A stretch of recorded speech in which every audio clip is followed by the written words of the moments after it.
2 दिन पूर्व इसी नरसिंहगंज थाना क्षेत्र के एक गांव में घटना हुई थी, जिसमें एक नाबालिग लड़की के साथ दुष्कर्म कर हत्या की गई थी।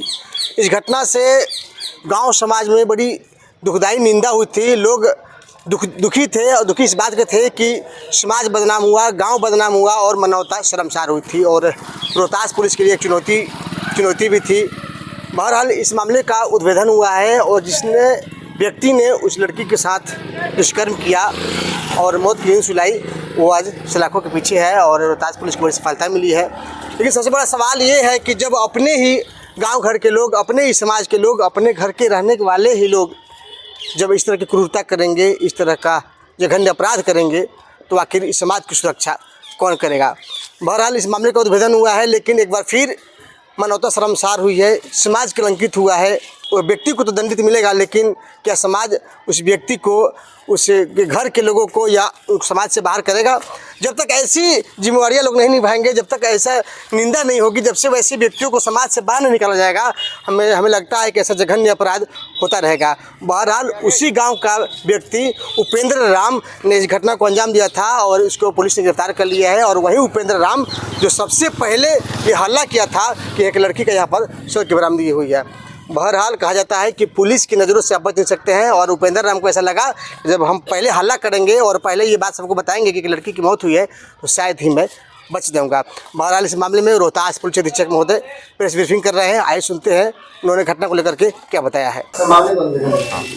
दिनांक 11 दिसंबर को नासरीगंज थाना क्षेत्र में एक घटना प्रतिवेदित हुई थी, जिसमें एक नाबालिग बच्ची की गला दबाकर हत्या की गई थी और उसके साथ दुष्कर्म करने की पुष्टि हुई थी।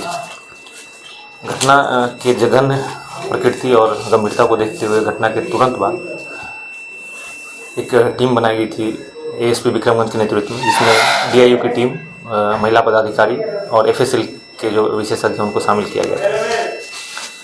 घटना के बाद जो पूरे तथ्य सामने आए, उससे ये बात स्पष्ट हुई कि जो नाबालिग बच्ची थी वह 7:30 से 7:35 के बीच में अपना ट्यूशन ख़त्म करके अपने ट्यूशन के ही साथियों के 3 और साथियों के साथ निकली और कोचिंग से लगभग 500 मीटर दूर उसका भाई दूसरे टीचर के पास पढ़ाई करता था, जिसको लेने के लिए वो जा रही थी। लगभग आधी दूरी तक वो अपने दोस्तों के साथ थी। उसके बाद उसके बाकी दोस्त अपने घर चले गए और लड़की अकेले अपने भाई को लेने जा रही थी।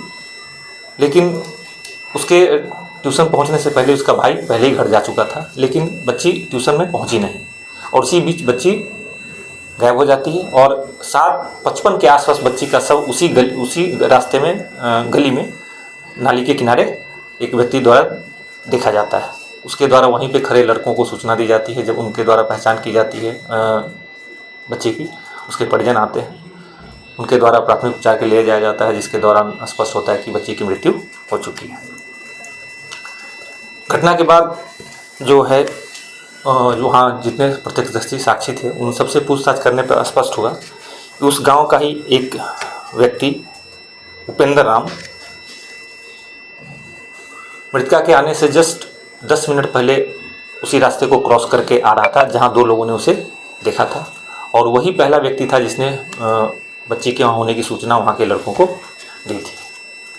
उसके बाद जो अन्य साक्षी थे उनके द्वारा भी उसकी गतिविधि उसी इलाके में होने की बात बताई गई और पूरा जो घटनाक्रम है वो लगभग 15 मिनट के अंदर घटना कारित हो गई थी। उसके बाद जो उपेंद्र राम से और गहनता से पूछताछ की गई और उसके शरीर, उसके कपड़ों, सब चीज़ों का अवलोकन किया गया, तो उसके शरीर पे जो संघर्ष के निशान, जख्म पाए गए और घटनास्थल पर जिस तरह की झाड़ियाँ और जिस तरह के पेड़ थे, उससे जो जख्म होते हैं वो उसके शरीर पर पाए गए। इसके अलावा उसके द्वारा घटना के तुरंत बाद जाकर घटना उस समय जो कपड़े उसके द्वारा पहने गए थे उनको धोने का प्रयास किया गया। इसकी पुष्टि साक्षियों द्वारा की गई है।